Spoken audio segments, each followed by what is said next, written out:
Okay, so originally I was hoping that I would be able to get my review of the Class of '09 pilot out in December, sometime sort of soonest after it released. Of course, that wasn't actually going to happen because I was fairly busy around that time. It was the pilot actually released in a week of my birthday, and of course, I was actually at home with the rest of my family for the Christmas break at that time, so wouldn't really be able to record any voice anyways. And I also had other stuff that I was writing as well, so didn't do organic scripts. And I guess I've kind of wondered about if I should do it or not, and started writing a script, but you know what, I think I'm just going to record this straight off, since, okay, well, how much the script is actually even going to matter. And so, let's just get right into this. I guess the Cloud of Nine pilot was kind of got a fairly mixed reception from everyone. I've seen people who really liked it, people who didn't like it at all. I guess some of you are sort of in between. And and honestly, it's not necessarily really surprising because expectations for the pilot were very high for a long while. Then Flipside came out, which made it a little bit more questionable with how it's going to go. And I guess middle end of the road is pretty. It's not hard to foresee for a consensus, but so I guess I'll now give some my thoughts.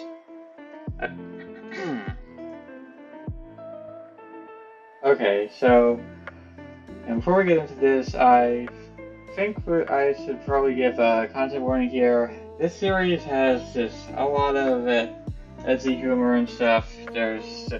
And jokes about some sort of sensitive topics, and yeah, the anime probably does no exception, but there is a particular issue where I would like to give a specific content warning for self-harm because there is a certain scene in the show that involves that, and I have to discuss it somewhat since it was somewhat poorly handled, and it may actually be an issue, a much more significant issue than what normally for this franchise. So, yeah, if that's something that affects you, then just be prepared. Okay? Visuals are a good place to start for this, and it's a mixed bag. There's a lot to complain about, and it's tempting to call it bad, but I wouldn't really go that far. Part of the issue is that the pilot wasn't the first time we saw this series animated. That would be the short from about a year ago, more than a year. That short had a very different style and was generally very well animated. I guess a lot of people expected for the short to be an actual trailer for the pilot, and while it was sort of more intended as an advertisement for the game, I don't think I can really actually blame anyone for making that assumption because there was no trailer release for the pilot for all the time that it spent being developed, and if they didn't want it to be seen as the pilot trailer, they should have released an actual one. And you can kind of see what the differences are. So the animation style here in the pilot is a lot more stylized. I'd say some slightly more simplified, although maybe that's not really true. Yeah, actually now that I think a lot of the character designs in the pilot are probably almost a little bit more complicated, but you do see, which I can kind of see why, although the level of detail does seem to change a lot depending on the distance of the shots in the show. So yeah, and I do think that It's more Sally's appearance. It's not necessarily a bad idea. After and I say it would kind of like be a good balance between the necessity of being able to animate these things and just getting to the actual details we see like in the visual novels. But the issue there is the character designs. So how would I say it? I guess say for the majority of the characters are at least recognizable, but they don't really look too well accurate to the games. Well, so most of I think the male characters are pretty good designed. Although really I don't think there's basically no actual horrid male characters aside from Jeffrey. As for the characters that the show actually focused on, is Zeka, Arya, and Megan are all pretty decent. Nicole looks a little bit off. Her ponytail is way longer in the games, or the sword, and sometimes it just looks a little weird. I guess Kelly's hair doesn't have its black roots, and I get that you'd have to kind of make that a little. I guess that might be a little tricky to animate, but there's just not too much noticeable about it. And yeah, Karen, I'm not sure if I think that I don't. So I guess okay. So is Karen? Let me pause for a second. So. Karen's design is a little bit interesting, she has sort of more noticeable bangs, and I guess she's still recognizable, but not too well. Probably the most noticeable kind of flub of the character design is Emily, where her hair is weird. In the games, it's kind of it's like a mild blonde color. It's not as bright as Zeka's. You can kind of see the detail in it. Yeah, and you know what I mean. But it has sort of a scene-ish sort of a haircut. I mean, there's debates over whether or not she really counts as a scene girl, and I guess and honestly, I think that it may not be perfect scene haircut. I don't even know what a real scene haircut is, but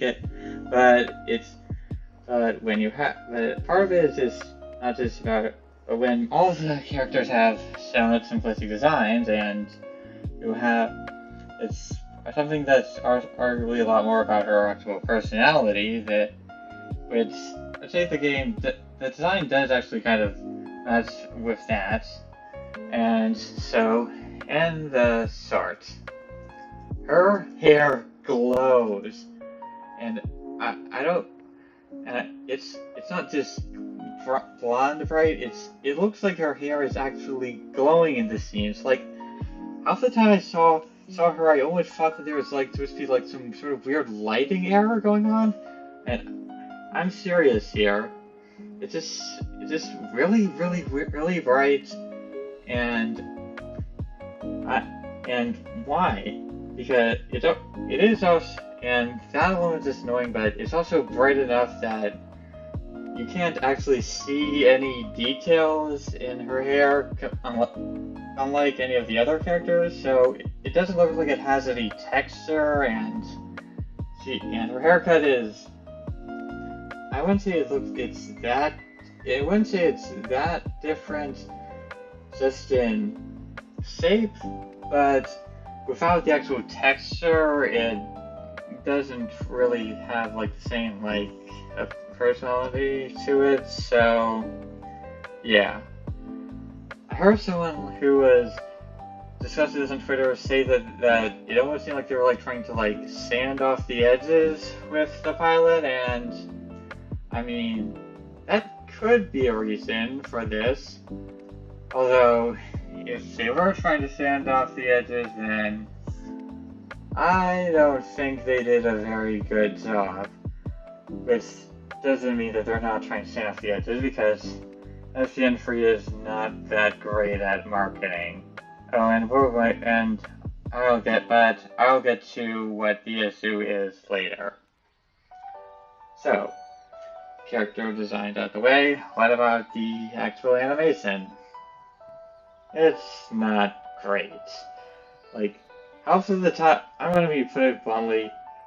Basically, every time a character is walking, it's like pretty much a coin flip as to whether it looks like they're walking or whether it looks like they're skating around on wheelies. And sometimes the facial expressions, they're good when they're good, but there's other times where the expressions just seem really subdued compared to just how what the voice actors are saying and the actual script, and that's kind of a noticeable issue. Really, it's just very clear. Okay, so we all know that with an animated pilot, the animation is going to be limited by the budget. I mean, but I mean, this is a short that had a lot of good. I mean, this one wasn't exactly a tiny amount of budget onto this thing, and we did see good animation with the earlier short. So, yeah, I guess it's not a deal breaker, but it is just something that the show isn't getting any points for. Something really positive about this pilot is the voice acting. Classroom 9 series has always had very good voice acting and direction, and the pilot is no different. All the characters sound very much like they do in the games. They all have really good sense emotions, and it's very good. So. No, definitely no issues there.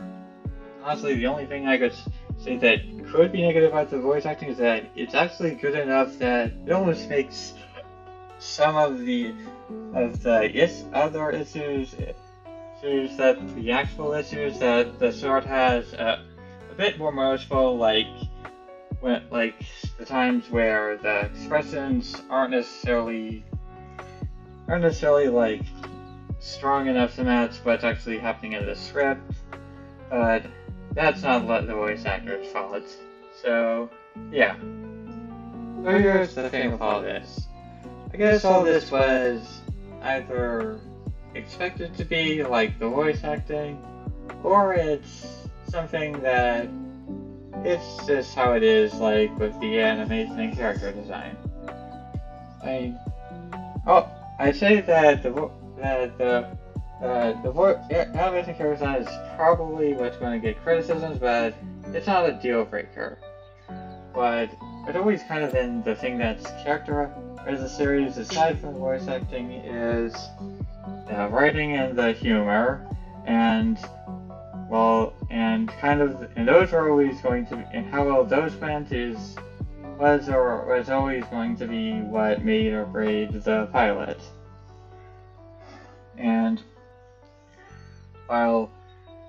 they're also the things that people were somewhat worried about because of the really obvious drop in quality that we saw for humor and writing in the flip side, which came out most recently before the pilot. So, yeah, and how did those things go? Well, I'd say alright. Like, it's definitely a lot better than we saw on the flip side, but it did also feel like it wasn't as good as we saw with the games. Not perfectly serviceable, but it but there was definitely falling short, and so I'll get into that here. And oh yeah, I guess I was consider the character. I could say characters as part of writing, or is or should I say how the characters act is separate from that? I guess plot writing, character writing. Yeah, that's a thing too. And yeah, I'll just hop into that. There's two main plot threads to the anime. Plot thread 1 is Nicole wanting to buy a special belt buckle from Emily. Emily claims that she got this belt buckle from Alvaro Levine's and wants $1,000 for it. And of course, even if Nicole was willing to do something to get a job, then getting $1,000 would still be pretty tough for her. So she goes around trying a bunch of get-rich-quick schemes for it. And plot thread 2 is that Zeka gets really angry at Ari, who is working at Hot Topic, after Zeka brings a burrito into the store, and Ari tells her that she can't eat it inside.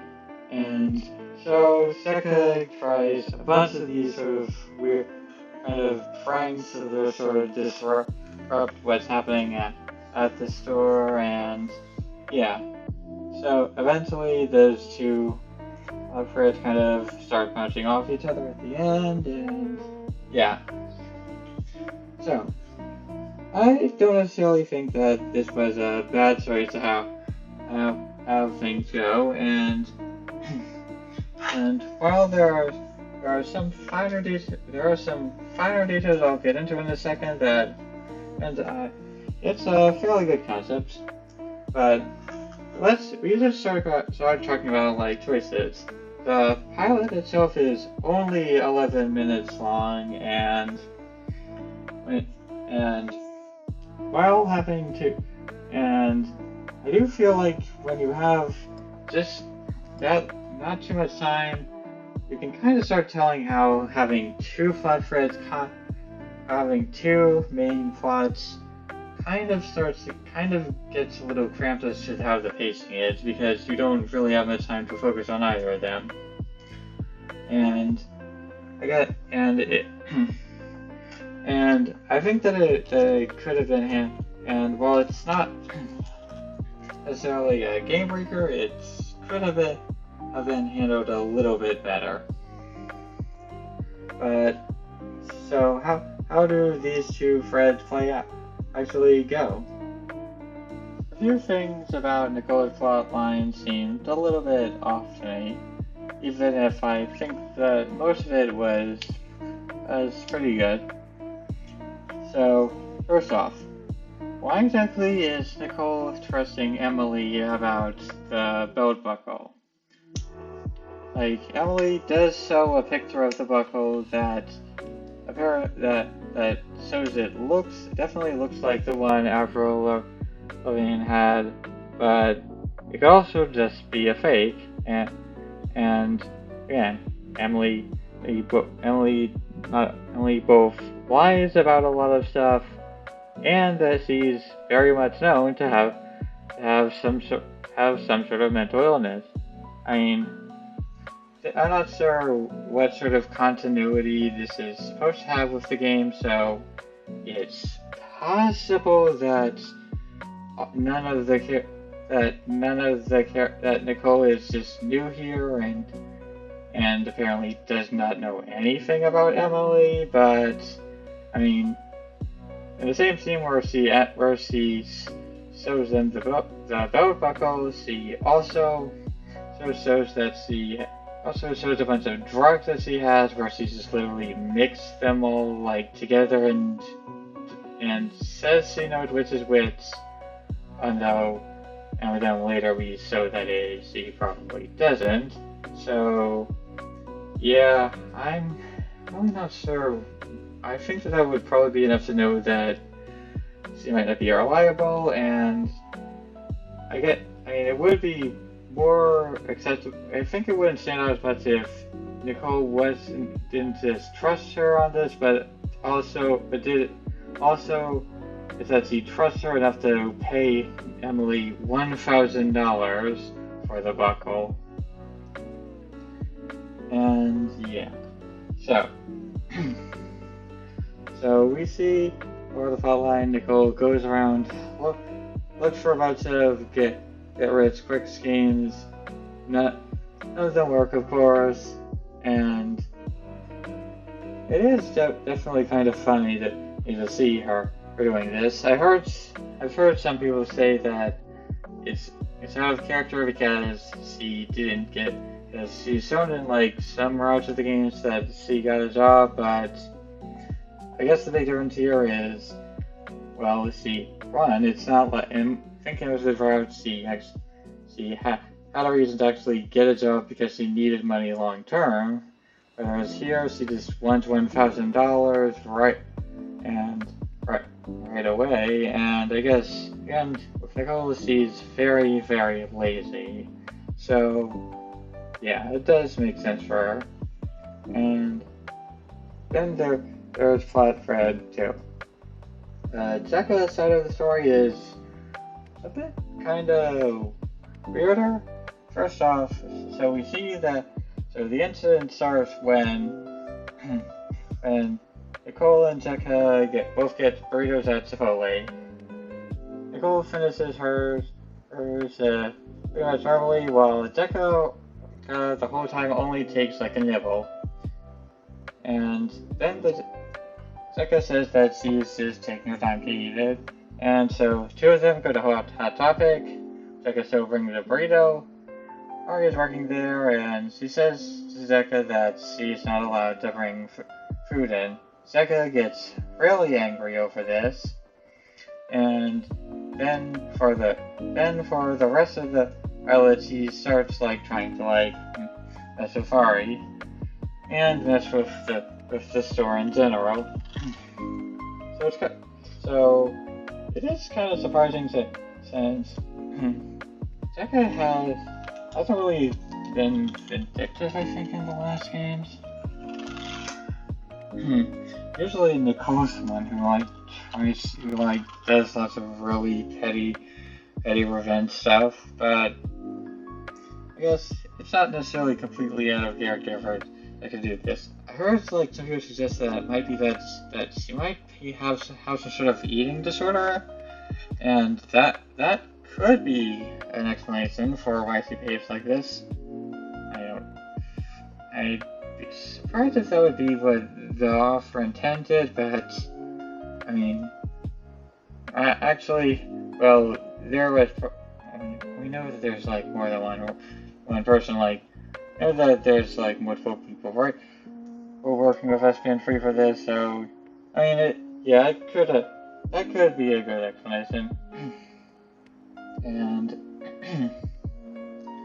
yeah, so it is definitely kind of funny to see the sort of pranks that she does. For one, she starts protesting outside there. Then she bribes Jeffrey to hold up the line so that nobody is able to actually check anything out there. Then she tries to paint the store as pedophiles, and yeah, it's kind of funny. I mean, I guess the humor here is not necessarily as hard hitting. I wouldn't say it really gets as funny as the games, but yeah, I guess it's alright. And so then we get to the later half of the episode. Then near the end of the episode, the two plot threads come together.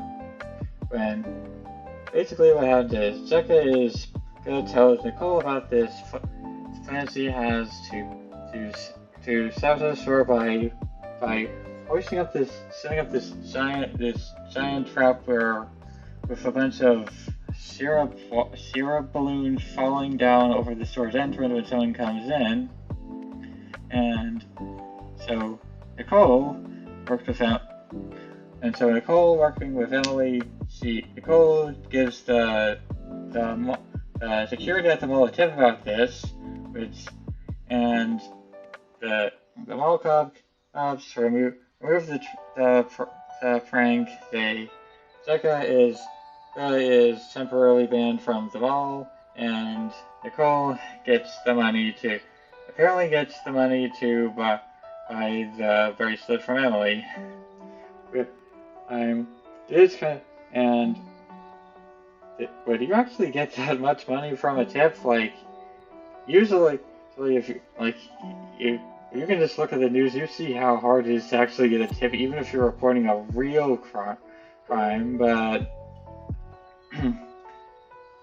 but I guess it works, and I think that this does actually seem like a fairly in-character interaction for the two of them. It's not like Cole is not vindictive to Jessica, but given how little consequences this is actually going to have for her, then it does make sense that she'd do this just for her to get the money.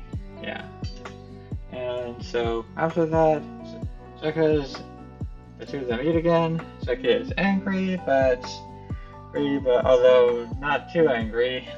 Then Jeffrey comes in, realizes that Jessica stiffed him, and Nicole knocks out Jeffrey cold against the metal pipe, and that kind of it. And with that, the two of them decide that they're over the feud. So yeah, and I guess so.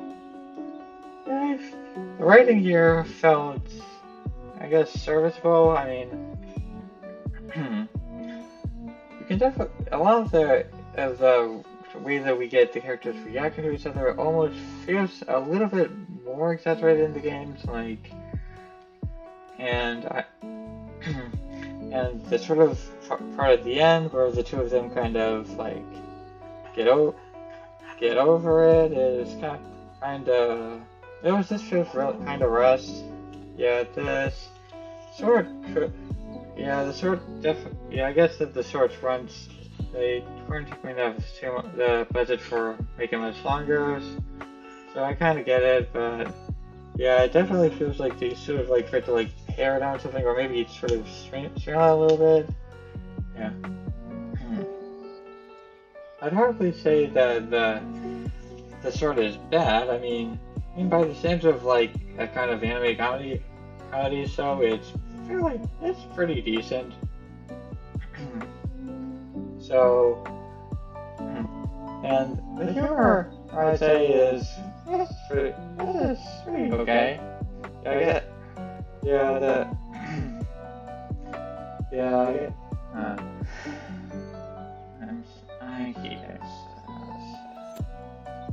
Anyways, let's talk about the character writing. As Nicole is definitely, say that in terms of consistency, this is fairly good with the games, at least especially compared to my flip side. Nicole definitely seems a lot more normal. Nicole definitely seems a lot more in the games and how she's. Especially in how her interaction with Jessica, where the two of them are definitely friends, but Nicole is kind of does end up getting Jessica in trouble, but over something that actually makes sense for her, and she does seem to show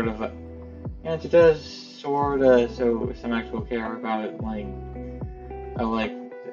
friendship, just not enough that she won't get Jessica in trouble. It's not with the flip side where she just acts very, very spiteful over something that doesn't even make sense to see being mad over. And for Jessica and most of the other characters, I'm going to probably have to figure out what font I might get. I'm gonna fix that later. And so. Besides the main characters, I'd say the character who probably gets the most screen time is Ari, and here's where kind of like I say we start to have issues. And I mean, it's not issues of necessarily how our character is. I think she's fairly consistent with her portrayal in the games, and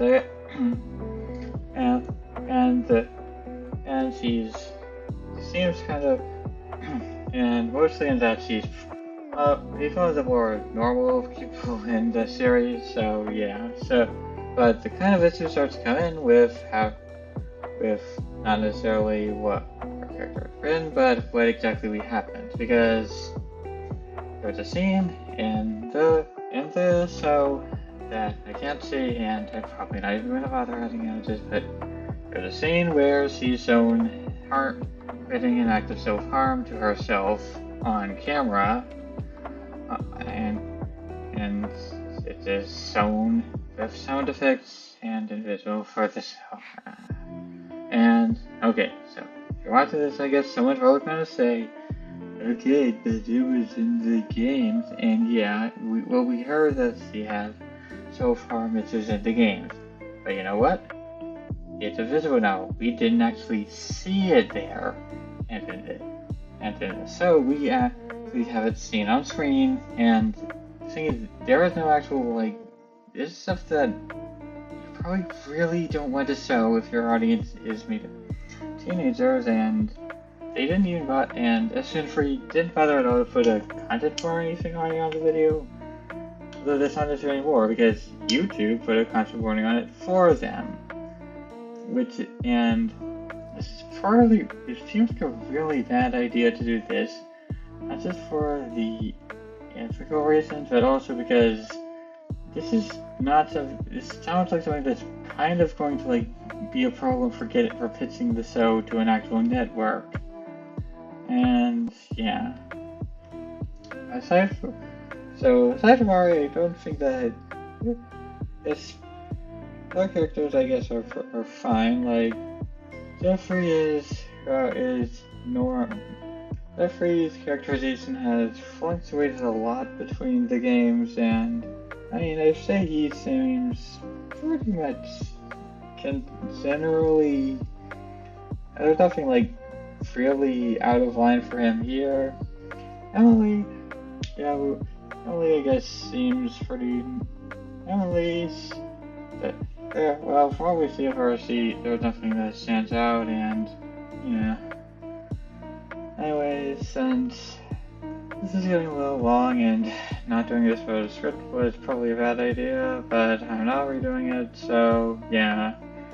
Anyways, same for a rating is, I guess it's, I don't know, I'd say something like 6, I'd say something between a 6 of 10 to a 7 of 10, but really, I guess it just in general needs it. As general, it was decent, but really, kind of, yeah. I guess I'm just getting tired here.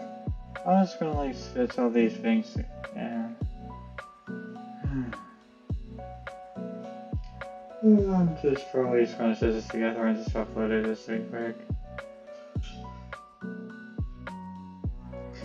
So, yes, as for what are the kind of concept, what stuff could have been done better, I'd say that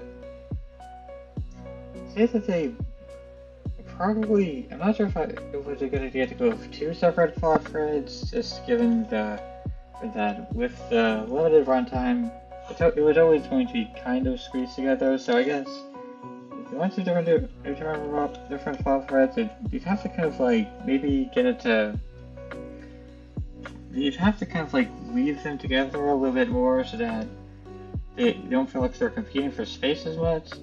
And I also think the kind of thing is that, and the conclusion of it felt a little bit rushed.